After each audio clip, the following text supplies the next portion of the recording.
بسم اللہ الرحمن الرحیم۔ السلام علیکم۔ آج 23 اگست بروز منگل ہم بات کریں گے دو اہم ایشوز کے حوالے سے۔ عمران خان کے خلاف اسلام آباد میں ایک اور مقدمہ درج کر لیا گیا ہے اور اس مقدمے میں شیخ رشید اور باقی لوگوں کو بھی فریق بنایا گیا ہے، جبکہ ایک مقدمہ ہے جو شہباز گل کے خلاف ایک نیا مقدمہ درج کیا گیا ہے اسلام آباد پولیس نے۔ اور میرے خیال میں یہ سمجھتا ہوں کہ پاکستان میں جو ہمارا آئین پاکستان ہے، جب مارشل لا لگتا ہے تو اس وقت سب سے پہلا کام یہ کیا جاتا ہے،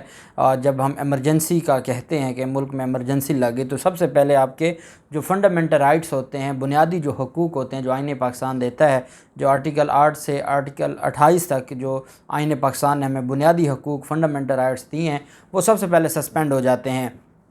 اور پھر اس کے بعد باقی چیزیں سسپینڈ ہوتی ہیں۔ تو ہمارے ملک میں اسلام آباد پولیس کے جو عمل ہے اس سے یہی لگ رہا ہے کہ ہمارے ملک میں جو فنڈامنٹل رائٹ ہیں وہ سسپینڈ ہو گئے ہیں اور اس بنیاد پر اب یہ کارروائیاں کی جا رہی ہیں۔ دونوں ایف آئی آرز کا آپ کے ساتھ میں متن بھی شیئر کروں گا اور ان کا اب آگے یہ اتنا بڑا بلنڈر کر کے بھی ان کے ہاتھ کچھ نہیں آئے گا، وہ بھی میں آپ کو بتاؤں گا۔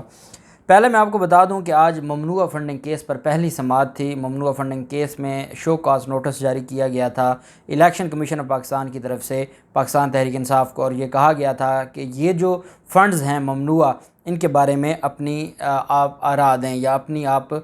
وضاحت دیں۔ ایک بات آپ یاد رکھیں، جیسے عمران خان کو آج شو کاز نوٹس جاری کیا گیا ہے توہین عدالت میں، یہ وضاحتی ایک نوٹس ہوتا ہے کہ وضاحت کریں کہ کیوں نہ ہم آپ کے خلاف کارروائی کریں اور آ کے عدالت کو بتائیں، اور پھر اگر عدالت سیٹسفائی ہو جائے کہ وہ اپنی وضاحت دے سکے ہیں کہ ان کے خلاف کارروائی نہیں بنتی تو پھر کارروائی نہیں ہوتی، اور اگر وہ وضاحت نہ دیں تو پھر فرد جرم عائد ہوتی ہے اور پھر آگے ٹرائل شروع ہو جاتا ہے۔ الیکشن کمیشن میں پاکستان تحریک انصاف نے 4 ہفتوں کا وقت مانگا اور کہا کہ پاکستان تحریک انصاف نے جو جواب جمع کروانا ہے اس میں کچھ ڈاکومنٹس ایسے ہیں جو بیرون ملک سے بھی منگوانے ہیں، اس وجہ سے براہ مہربانی ہمیں 4 ہفتوں کا ٹائم دیا جائے۔ چیف الیکشن کمشنر کی سربراہی میں 4 رکنی کمیشن نے پاکستان تحریک انصاف ممنوعہ فنڈنگ ضبط کرنے سے متعلق شو کاز نوٹس پر سماعت کی۔ سماعت میں پاکستان تحریک انصاف کے سینئر وکیل پیش نہ ہوئے اور معاون وکیل نے عدالت کو بتایا کہ انور منصور صاحب سپریم کورٹ آف پاکستان میں مصروف ہیں۔ تحریک انصاف نے متعلقہ دستاویزات جمع اور جواب دینے کے لیے وقت مانگا۔ چیف الیکشن کمشنر نے استفسار کیا کہ دستاویزات تو پی ٹی آئی کیس میں دی جا چکی تھیں۔ اس پر وکیل نے موقف اپنایا کہ پاکستان تحریک انصاف فارن چیپٹر سے بھی دستاویزات منگوانی ہے، جس قسم کا آرڈر آیا ہے، بہت سی چیزوں کی تفصیل اب ہم نے بتانی ہے اور وہ آپ کو سننی پڑے گی۔ پاکستان تحریک انصاف فنڈز ضبط ہونے کے نوٹس پر 4 ہفتوں کا جو وقت مانگا، الیکشن کمیشن نے اس کو مسترد کیا اور واضح کیا کہ 1 ہفتے سے زیادہ کا وقت نہیں دے سکتے، اور جبکہ پاکستان تحریک انصاف کے وکیل نے یہ بھی بتایا کہ ہم نے آپ کے فیصلے کو چیلنج کیا ہوا ہے اسلام آباد ہائی کورٹ میں، کل اس کے اوپر 24 اگست کو سماعت ہے اور اس وجہ سے امید ہے کہ آپ کا فیصلہ سسپینڈ ہو جائے گا، تو آپ اتنی جلد بازی نہ مچائیں۔ چیف الیکشن کمشنر کو اب ان باتوں کا اندازہ تو ہے، وہ جیسا فیصلہ کر بیٹھے ہیں، ان کو تو وکیل کوئی نہیں ملتا جو الیکشن کمیشن اور جو الیکشن کمیشن کا اپنا ڈائریکٹر لیگل ہے وہ اتنے جوگا ہے نہیں کہ وہ جا کے اس کیس کے اوپر، اتنا ٹیکنیکل کیس ہے، چیف الیکشن کمشنر کو خود ان چیزوں کا نہیں پتہ۔ الیکشن کمیشن میں کوئی ایسا ممبر ہے نہیں جو ان چیزوں کا ایکسپرٹ ہو، جو اکاؤنٹس کے معاملات کو جانتا ہو، اور لیکن فیصلے تو دے رہے ہیں اور عدالتیں لگا کے تو بیٹھے ہیں، نظام ہے ہمارا اور وہ چل رہا ہے۔ اب عدالت میں پاکستان تحریک انصاف کے انور منصور جیسے لوگوں کا مقابلہ کرنے کے لیے اس لیول کا ان کو وکیل چاہیے، کیونکہ یہ پی ڈی ایم کو اور ان معاملات کو خوش کرنے میں لگے رہے، اور فیصلہ تو ایک بہت بڑا، اور اس میں اکاؤنٹس کو چھیڑا ہے، اس میں جو ممنوعہ فنڈنگ کیا ہوتی ہے، ممنوعہ فنڈنگ کے حوالے سے جو چیزیں ہیں، انٹرنیشنل لاء کیا کہتا ہے، تو وہ ساری چیزیں اب ان کے گلے پڑیں گی۔ یہی وجہ ہے کہ 4 ہفتوں کا ٹائم تو نہ دیا، 2 ہفتوں کا ٹائم دیتے ہوئے 6 ستمبر تک جو سماعت ہے وہ ملتوی کر دی ہے، اور اب 6 ستمبر کو جواب طلب کیا ہے پاکستان تحریک انصاف سے۔ جبکہ جو دوسری طرف مقدمات درج ہونا شروع ہو گئے ہیں، پہلے میں آپ کو بتا دیتا ہوں کہ جو پاکستان تحریک انصاف کے رہنما شہباز گل کے خلاف ایک نیا مقدمہ درج ہوا ہے، اور یہ مقدمہ درج کروانے والے محمد یونس ہیں، اے ایس آئی ہیں تھانہ سیکریٹریٹ کے۔ اب آپ دیکھیں کہ وہ لوگ یا وہ اینکرز یا صحافی جو ہمیشہ پاکستان تحریک انصاف کے ناقد رہے ہیں، لیکن اب وہ یہ کہنے لگ گئے ہیں کہ شہباز گل کے کمرے کی تلاشی، ہم نے یہ سنا تھا کہ کمرے کی جب پولیس حراست میں تلاشی لینے جائیں وہ گلوز پہنے ہوتے ہیں اور وہاں کسی اور کو رسائی نہیں ہوتی، یہاں پر تو میڈیا ساتھ ہے، میڈیا کو دکھایا جا رہا ہے، کوئی کسی نے داستانے تک نہیں پہنے، اور وہ جو پسٹل ہے وہ اٹھا کے ملزم کے ہاتھ میں وہاں پکڑا رہے ہیں۔ تو یہ ساری چیزیں نظر آتی ہیں کہ یہ تو ملک میں ایک تماشا لگا ہوا ہے اور قانون اور آئین تو انہوں نے ختم کر دیا ہے۔ اب یہ جو سیکشن ہے، جو جرم لگا ہے 13، 20 اور 65، اس کو پنجابی میں کہتے ہیں 13(V)65، یہ ایک مقدمہ ہوتا ہے غیر قانونی ہتھیار کا، یہ آرمڈ آرڈیننس ہے، اس کے تحت یہ جو ہے مقدمہ ہوتا ہے، یہ سیکشن ہے، سیکشن 13، سیکشن 20 اور سیکشن 65۔ اب اس کے تحت یہ مقدمہ درج کیا جاتا ہے۔ یہ جو مقدمہ ہے یہ جی وقوع کل کا ہے 22/8/2022 کا، اور ان کا جھوٹ دیکھیں 11:15 PM، حالانکہ وہ تقریباً 1 سوا 1 بجے تھا جب انہوں نے رات کے اس ٹائم انہوں نے وہاں پہ گئے اور کیا۔ اب ان کی طرف سے یہ کہا گیا جی کہ میں اور فلاں فلاں فلاں بندہ ہمارے ساتھ تھے، اور شہباز گل پر جسمانی ریمانڈ وہ ہمارے پاس تھا، ملزم کے انکشاف پر ملزم کو ہمراہ لے کر ہم گئے ان کے جو کمرے میں، اور ان کو جب ہم نے ملزم بالا نے اپنے انکشاف کی تائید میں بحراست پولیس آگے آگے چل کر فلیٹ ہمراہی ملزمان درج بالا جو ہے وہ کے اندر داخل ہو کر بائیں سائیڈ پر پہلے کمرے بیڈ روم سے دیگر سامان کے ہمراہ ایک عدد پسٹل بھی نکلا۔ اب تفتیش کر رہے ہیں بیان کی، اور اس تفتیش میں پوچھا جا رہا ہے جی کہ آپ کا موبائل کدھر ہے اور یہ آپ کو کس نے کہا تھا بیان دینے کا، اور اس میں ملزم بتا رہا ہے جی میرے پاس تو پسٹل بھی ہے۔ اندازہ لگائیں اس مقدمے کے ساتھ پسٹل کا نہ کوئی لینا نہ دینا، کتنے نالائق اور کتنی نالائق ان کی جو FIRs ہیں۔ کہتے ہیں جی کہ وہ بیڈ روم میں سے دیگر سامان کے ہمراہ ایک عدد پسٹل بھی نکلا، برنگ سیاہ، باڈی دائیں جانب بحروف انگریزی میڈ ان رشیا، بائیں جانب MP446 اور بیرل پر بائیں جانب فلاں نمبر لکھا ہوا تھا، اور لوڈ شدہ برآمد ہوئی جو ان لوڈ کرنے پر میگزین میں سے 15 جو ہے وہ زندہ 9mm برآمد ہوئے۔ برآمدہ پسٹل کے بارے میں ملزم بارہ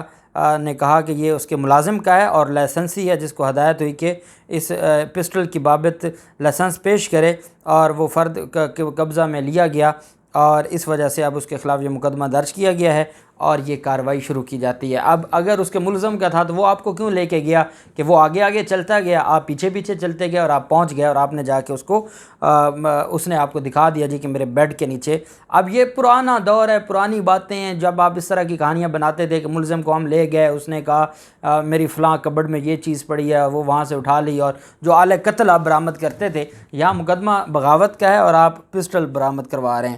اچھا، ایک اور انہوں نے مضحکہ خیز مقدمہ درج کیا ہے عمران خان کے خلاف۔ ہمارا آئین پاکستان کے آرٹیکل 15، 16، 17 وہ سیاسی جماعتوں کو حقوق دیتے ہیں، اس میں آپ گیدرنگ کر سکتے ہیں، آپ ریلی احتجاج پرامن کر سکتے ہیں، یہ فنڈامنٹل رائٹس ہیں۔ کوئی بھی دفعہ 144 بھی کوئی بنیادی حقوق کو نہیں سسپینڈ کر سکتا۔ دفعہ 144 کی یہ حیثیت نہیں ہے کہ آئین پاکستان کے کسی بنیادی حقوق کو سسپینڈ کر دے۔ یہاں آئین پاکستان کا حقوق سسپینڈ ہو رہا ہے، اور کوئی تو پوچھے اسلام آباد کے کمشنر سے کہ ہمیں بتا دیں کہ دفعہ 144 آپ نے نافذ کیوں کیا ہے، وہاں پر ایسے کون سے حالات ہیں، اسپیشل سرکمسٹانسز ہیں جس کی بنیاد پر آپ نے وہاں دفعہ 144، یہ دفعہ 144 ہے، ضابطہ فوجداری جو ہے ہمارا CRPC، اس کا سیکشن ہے 144، جس میں ایگزیکٹو اتھارٹی کچھ قدغن لگا دیتی ہے اس ایریا میں۔ اب یہ مقدمہ جو ہے اس میں جی پہلا نام ہے جی عمران خان کا، اور عمران خان کے ساتھ جناب دوسرا جو نام ہے جو مقدمہ درج کیا گیا ہے وہ PTI کے جو ہے وہ رکن مراد سعید کے ساتھ جناب فیصل جاوید، شیخ رشید، راجہ خرم فیصل اور شہزاد وسیم اور سیف اللہ نیازی، فواد چودھری، شبلی فراد، شہریار افریدی، فیاض الحسن چوہان، فردوس شمیم نقوی، اسد کیسر، ظہیر عباس کھوکھر، میجر غلام سرور وغیرہ وہ آئے، اور ان کی طرف سے عمران خان چیئرمین PTI کی ایما پر وہ الگ اور عمران خان الگ۔ یہ جب ایما پر آئے تو اس کا مطلب کیا ہوا کہ وہ بھی خود اس مقدمے میں ملزم ہیں کہ ایما پر 0 پوائنٹ پر آ کر جمع ہوئے۔ شرکا کی تعداد اس ریلی میں جو 20 اگست کو ریلی تھی صرف 1000 سے 1200 تھی، اور اس کے جنہوں نے پی ٹی آئی کے بینر اور جھنڈے اٹھا رکھے تھے نعرہ بازی شروع کر دی، شہباز گل کو رہا کرو، یہ نعرہ بازی تھی، اور سڑک کو بلاک کر کے عام لوگوں کو ڈرایا دھمکایا، سڑک بلا کر کے عام لوگوں کو ڈرایا دھمکایا، عام لوگوں کو آنے جانے سے روکا، جس سے عام لوگوں کے روزمرہ کے کاروبار میں کافی دشواری پیش آئی۔ شرکا جلوس ریلی نے لاؤڈ سپیکر کا استعمال کرتے ہوئے حکومت کے خلاف نعرے بازی کی۔ اب اصل گستاخی دو ہوئی ہے، ایک یہ نعرہ کیوں لگا ہے کہ شہباز گل کو رہا کرو، اور دوسرا حکومت کے خلاف کیوں نعرہ لگایا ہے۔ حکومت کے خلاف نعرہ بازی کی۔ شرکا ریلی کو بذریعہ جو میگا فون آگاہ کیا گیا کہ اسلام آباد میں احتجاج اور ریلی پر پابندی ہے، اور دفعہ 144 ضوابط ضابطہ فوجداری کا نفاذ ہے، لہٰذا آپ منتشر ہو جائیں، لیکن شرکا ریلی ایسا کرنے سے باز رہے اور بدستور نعرہ بازی کرتے رہے، اور نعرہ بازی اور لاؤڈ سپیکر کا بیجا استعمال کرتے ہوئے F9 پارک کی طرف گئے۔ عمران خان چیئرمین کی ماں پر دیگر کارکنان پی ٹی آئی نے احتجاجی ریلی نکال کر 144 کی خلاف ورزی کی ہے۔ اس وجہ سے دفعہ 188، 186، 506 جو دھمکی کرمنل انٹیمیڈیشن ہے وہ 341، 109 اور باقی جو ایمپلیفائر ایکٹ ہے اس کے تحت دفعہ 2 اور 3 یہ لگا کہ جناب مقدمہ درج کیا گیا ہے عمران خان کے خلاف، اور اس میں پھر فواد چودھری اور سارے لوگوں کو جن کا نام آتا تھا وہ لکھ دیا ہے، باقیوں کو نامعلوم میں یہ ڈال دیں گے۔ اچھا، اب یہ دونوں جو مقدمات ہیں یہ بے لیبل ہیں، اور ان میں جو شہباز گل ہیں ان کو تو ریمانڈ کے اوپر ہی ضمانت ہو جائے گی، جو ان کے خلاف مقدمہ تھا 13، 20 اور 65 کا جو ناجائز اسلحہ کا، جبکہ جو عمران خان ہیں ان کے خلاف جو مقدمہ ہے وہ بھی بے لیبل ہے، اور اس میں بھی وہ عبوری ضمانت کروائیں گے تو وہ منظور ہو جائے گی، اور اس میں بھی کوئی ایشو نہیں ہے۔ حقیقت یہ ہے کہ یہ باز نہیں آ رہے۔ اچھا، ان کے پاس کچھ نہیں ہے، عمران خان کے خلاف بھی شہباز گل کے خلاف بھی اگر ان کے پاس بغاوت کیس میں کچھ ہوتا تو یہ اسلحے جا کے برآمد کرواتے اور اسلحہ کا مقدمہ کرواتے۔ اس کا مطلب یہ ہے کہ جو مین کیس ہے اس میں ان کے پاس ہے کچھ نہیں۔ اب یہ اس طرح کے جو ہٹ کنڈے ہیں وہ کرنے لگ گئے ہیں، اور پہلے ان کا جو صحافی ہے کامران خان وہ چیخ رہا ہے کہ آپ نے یہ دہشت گردی کا مقدمہ کر کے عمران خان کو آپ نے پوری دنیا عمران خان کے ساتھ کھڑی ہو گئی، اور پوری دنیا کا میڈیا عمران خان کے